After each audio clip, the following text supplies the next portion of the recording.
বন্ধুরা, সুতপা ব্লগে আপনাদের আবার স্বাগত।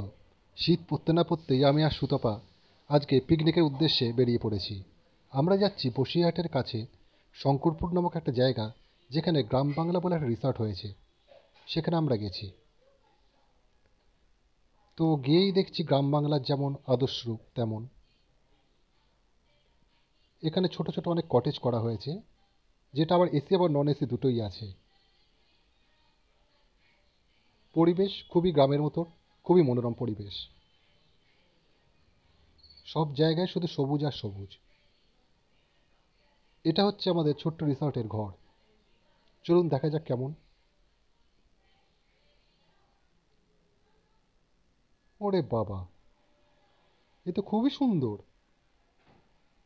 দেখুন, এটা রিসর্টকে কি সুন্দর সাজিয়েছে। অবভিয়াসলি এসিও আছে তার মধ্যে আবার। বিছনা পুরোই পরিষ্কার, মানে এখানে করে নাইট স্টেও করতে পারে, যেহেতু কটেজ। আয়নাতে একবার নিজেকে দেখে নিলাম।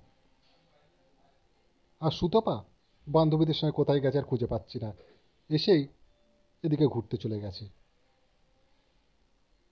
তাই আমি নিজেই দেখছি কটেজটা কেমন, একটু আপনাদের ভিডিও দেখাই।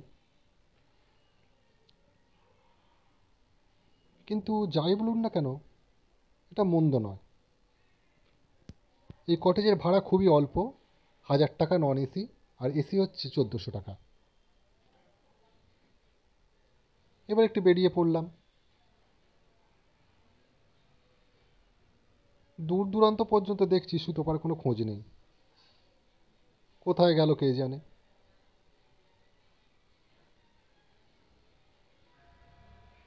সরু আঁকাবাঁকা পথ ধরে যাচ্ছি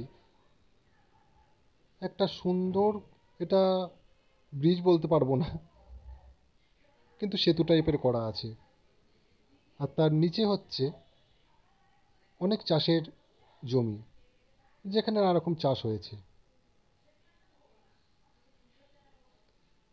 এটা সকাল, তাই অতটা মানে আলোগুলো যেগুলো দিয়েছে সেগুলো দেখাতে পারবো না। রাতে একটা অপূর্ব অনুভূতি আসে, বুঝতেই পারছি। যদিও আমরা নাইট স্টে করবো না, তো রাতটা এখানে কেমন সেটা দেখাতে পারবো না।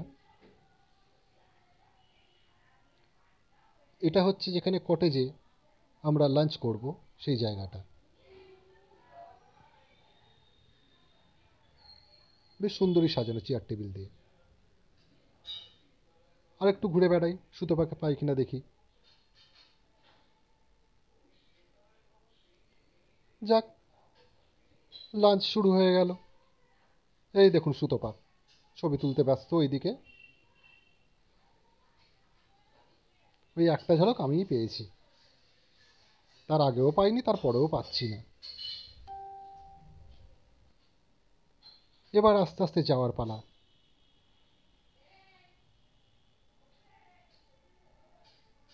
খুব তাড়াতাড়ি এটা শেষ করে ফেললাম যদিও, কারণ বেশিক্ষণ করার মতো ক্ষমতা ছিলাম না, অনেকক্ষণ জার্নি করতে হয়েছে।